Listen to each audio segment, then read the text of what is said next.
Hello students, class 12 accounts हम पढ़े राठे की बुक से। हमने चैप्टर नंबर 8 शुरू किया है, issue of debenture. Question number 9 तक 8 तक सॉल्व हो चुके हैं। तो इस वीडियो में हम क्वेश्चन नंबर 9 से सॉल्व करेंगे। तो क्वेश्चन है हमारा,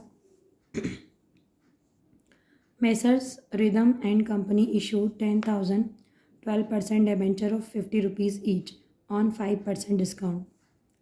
कितने डिबेंचर इशू करें? 10,000, 12% है ये, 50 रुपीज़ ईच है और 5% डिस्काउंट पर है। तो 50 रुपीज़ का 5% कितना हो जाएगा? 2.5 रुपीज़, ठीक है, मतलब 2.5 रुपये डिस्काउंट हो जाएंगे। Amount payable as follows: 10 rupees application, 25 rupees with discount. Allotment के साथ में डिस्काउंट है and 15 rupees on first and final call. All amount were duly received, all amount were received on application. सारा पैसा एप्लीकेशन के time पर ही receive हो गया। हमको जनरल एंट्री पास करनी है, ठीक है। तो हम इसकी एंट्री पास करते हैं, फॉर्मेट बना लेते हैं। ओके, फॉर्मेट बना लिया हमने, तो हम एंट्री करते हैं। तो यहाँ पर लमसम की एंट्री होगी, एक ही साथ पैसा एप्लीकेशन के टाइम पर ही पूरा पैसा रिसीव हो रहा है, ठीक है। तो हम क्या लिख देंगे पहली एंट्री में? Bank account debit to 12% debentures application and allotment account, ठीक है। तो देखिए यहाँ पर अमाउंट कितना आ जाएगा? 50 रुपीज़ का शेयर है, 5% का डिस्काउंट है, तो 50 रुपीज़ का 5% हुआ 2.50, ठीक है। और कितने रुपए हैं? कितने डिबेंचर्स कितने हैं?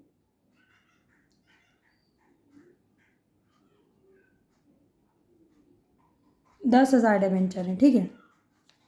तो पैसा तो पूरा ड्यू कर देंगे हम, ठीक है। यहाँ पर पैसा कितना आ जाएगा? देखें, यहाँ पर आएगा 10,000 शेयर्स का 47.50 रुपीज़, ठीक है। 50 रुपये का 5% कितना होगा? 2.5 रुपये, 2.5 हो जाएगा, ठीक है। तो 2.5 कम कर देंगे हम 50 में से। 50 में से 2.5 रुपीज़ कम करें मतलब 47.50 रुपीज़ आ जाएगा, ठीक है। तो इसमें 10,000 से मल्टीप्लाई हम करेंगे तो ये आ जाएगा 4,70,000 रुपये। तो 4,70,000 रुपये डेबिट और 4,70,000 रुपये क्रेडिट, ठीक है। तो ये वाली एंट्री तो हो गई, बैंक से पैसा रिसीव हो गया। अब हम इसको डिबेंचर्स में ट्रांसफ़र करेंगे पैसे को। तो हम लिख देंगे 12% debenture application and allotment account, फिर यहाँ पर डिस्काउंट भी था तो discount on debentures account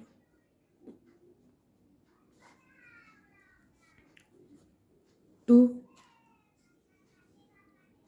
12% debentures account,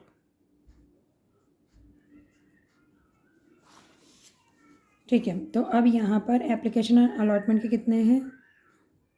नहीं, 4,70,000 नहीं होगा, 4,75,000, 4,75,000 होगा। तो ये 4,75,000 तो लिख दें यहाँ पर 4,75,000 ना, ठीक है। 4,75,000 हो गया। अब 2.5 रुपये के हिसाब से, 2.50 रुपीज़ के हिसाब से अगर उसको 10,000 से मल्टीप्लाई करते हैं तो वो हो जाएगा 25,000 रुपये। तो 25,000 रुपये का डिस्काउंट हो गया, मतलब ये पूरा 5 लाख रुपये हो गया, ठीक। तो टोटल ऑफ जर्नल कितना हो जाएगा? सॉरी, टोटल ऑफ जर्नल, अगर बैंक का अमाउंट लिखेंगे टोटल बैंक रिसीव तो 4,75,000 ही लिखेंगे, ठीक है। और टोटल ऑफ जर्नल लिखेंगे तो दोनों को सम अप करके लिख देंगे। तो ये कितना हो जाएगा? ये 5 लाख है और ये 4,75,000,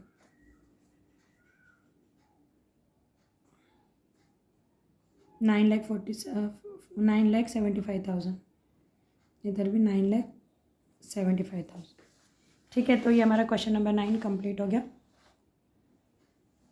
देख लीजिए आप इसको एक बार। अब हम क्वेश्चन नंबर 10 देखते हैं। क्वेश्चन नंबर 10 है, Hema limited issued 7,000 5% debentures of 100 rupees each at the rate of 90 rupees each. Hema limited ने 70,000 शेयर इशू करे हैं, डिबेंचर्स इशू करे हैं 5% डिबेंचर्स 100 रुपीज़ का एक था, 90 रुपीज़ में इशू करा है।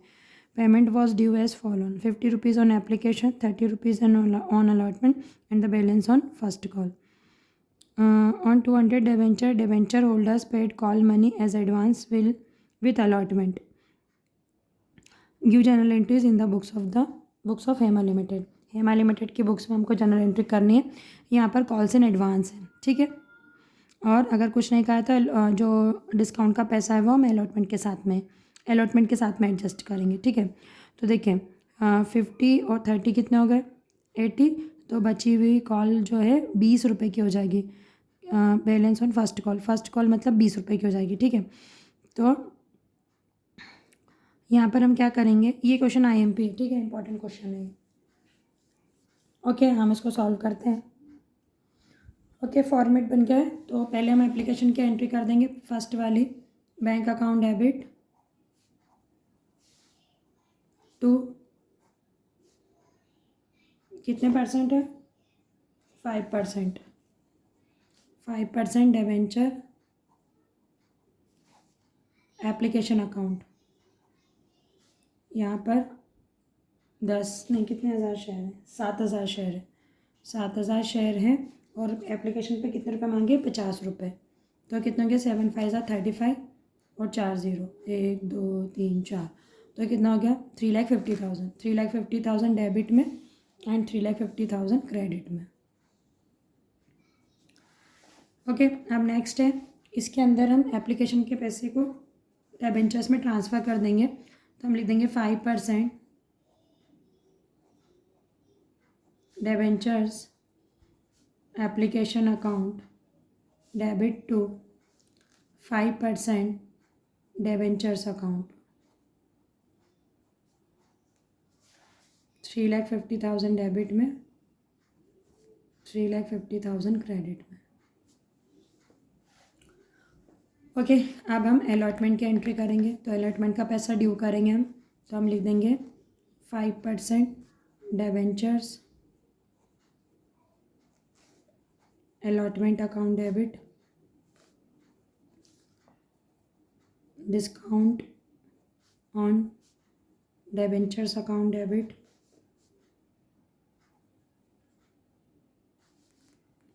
टू 5% डिबेंचर्स अकाउंट, ठीक है। अब देखिए यहाँ पर अलॉटमेंट के तो 30 रुपीज़ हैं ऑलरेडी, ठीक है, और 10 रुपये का डिस्काउंट है, ठीक है। तो अलॉटमेंट के 30 रुपये के हिसाब से 7,000 शेयर के कितने हो गए 2,10,000 रुपये, ठीक है। तो 2,10,000 रुपये ये हो गए और 70,000 रुपये मतलब 10 रुपये का डिस्काउंट है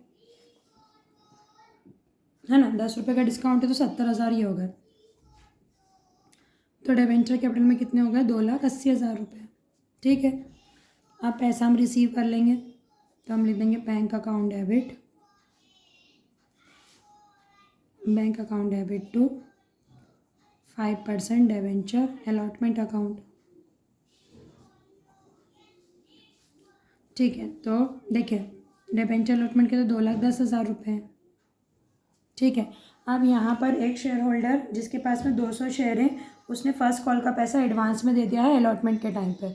तो देखें यहाँ पर फर्स्ट कॉल पे पैसे कितने बचेंगे, कितने रुपए लेना होंगे। यहाँ पर अपने 50 रुपये लिए, अलॉटमेंट पे तो 30 रुपये अलॉटमेंट के, तो 50 और 30 80 और 10 रुपये डिस्काउंट के, तो कितने हो गए 90 रुपीज़। तो बचे कितने 100 में से 90 गए तो कितने रुपये बचे 10 रुपये फर्स्ट कॉल के। तो फर्स्ट कॉल के 200 शेयर के हिसाब से कितने रुपए बने 2,000 रुपये। तो 2,000 रुपये अलॉटमेंट के पैसे के साथ में आ गए हैं एडवांस में। तो 2,10,000 और 2,000 रुपये, 2,10,000 तो अलॉटमेंट के और 2,000 रुपये कॉल्स इन एडवांस के, तो कितना आ जाएगा 2,12,000 रुपये, ठीक है। तो यहाँ नहीं लिखना चाहिए था इसको, यहाँ लिख 2,10,000 रुपये तो डिबेंचर्स में चले गए तो बचे हुए 2,000 रुपये कहाँ से आ जाएंगे, टू कॉल्स इन एडवांस में। ठीक है, 2,000 रुपये हमने यहाँ पर लिख दिए। ठीक, ये हो गया। अब हमें फ़र्स्ट कॉल की एंट्री करनी है, तो फर्स्ट कॉल की एंट्री कर लेते हैं। फर्स्ट कॉल का पैसा ड्यू कर देंगे, तो हम लिख देंगे 5% debenture first call account debit to 5% debentures account. ठीक है, तो अब अपन क्या करेंगे, 10 रुपये ना, 10 रुपये मांगे, तो 10 रुपये के हिसाब से 7,000 शेयर के 70,000 रुपये बने कॉल पर। 70,000 रुपये डेबिट में, 70,000 रुपये क्रेडिट में। ठीक है, अब हम बैंक से पैसा रिसीव करेंगे, तो हम लिख देंगे bank account debit to 5% debenture first call. तो इसके अंदर बैंक से 2,000 रुपये कम आएंगे ना, क्योंकि ये पहले एडवांस में दे चुके हैं, तो बैंक से 2,000 रुपये कम आएंगे। तो 70 की जगह कितने आ जाएंगे, 68,000। तो 2,000 रुपये कहाँ से लेंगे, calls in advance, calls in advance account debit 2,000 रुपये हो गए 70,000 रुपये। ठीक है, तो ये हो गया कंप्लीट। इसका टोटल तो कितना आएगा, 6,30,000 रुपये टोटल आएगा इसका।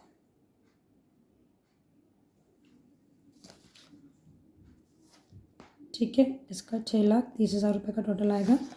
तो आप इसका टोटल लगा लीजिएगा। क्वेश्चन कंप्लीट हो गया यहाँ पर हमारा। ठीक है, अगर आपका क्वेश्चन अच्छे समझ में आया तो वीडियो को लाइक और चैनल को सब्सक्राइब कीजिएगा। अगर इसकी पीडीएफ आपको चाहिए तो हमारे टेलीग्राम चैनल को ज्वाइन कर लीजिएगा, द कॉमर्स अड्डा के नाम से ही है। अगर समझ में नहीं आया हो तो आपका कोई भी डाउट हो तो आप हमें कमेंट्स में बता दीजिएगा। इसमें टोटल की जाती है नीचे टोटल ऑफ जर्नल। आप अगर आंसर्स में देखेंगे तो वहाँ पर टोटल ऑफ जर्नल बताया गया है। तो अगर नहीं लिखते हैं तो इसमें ऐसा कोई प्रॉब्लम भी नहीं है, लेकिन टोटल कर देनी चाहिए। ठीक है, जर्नल का टोटल लिख किया जाता है, तो अगर आप कर देते हैं तो कोई प्रॉब्लम नहीं है। ठीक है, हमें कमेंट्स आया था कुछ स्टूडेंट्स का कि मैडम वो आपने टोटल लगा दिया, इसमें तो टोटल लगाते नहीं हैं, बट जर्नल एंट्री हम कर रहे हैं तो टोटल ऑफ जर्नल तो करते ही हैं। आपने 11th क्लास में सीखा होगा। ठीक है, तो टोटल ऑफ जर्नल या टोटल ऑफ बैंक रिसीव लिख दें, तो टोटल बैंक से जो पैसा रिसीव हो रहा है वहाँ पर 6,30,000 रुपये का। ठीक है, तो आप इसको करना चाहिए, आपको कंप्लीट रहता है इससे क्वेश्चन। ठीक है, तो सॉल्व हो गया ये क्वेश्चन। मिलते हैं नेक्स्ट वीडियो में। Thank you so much.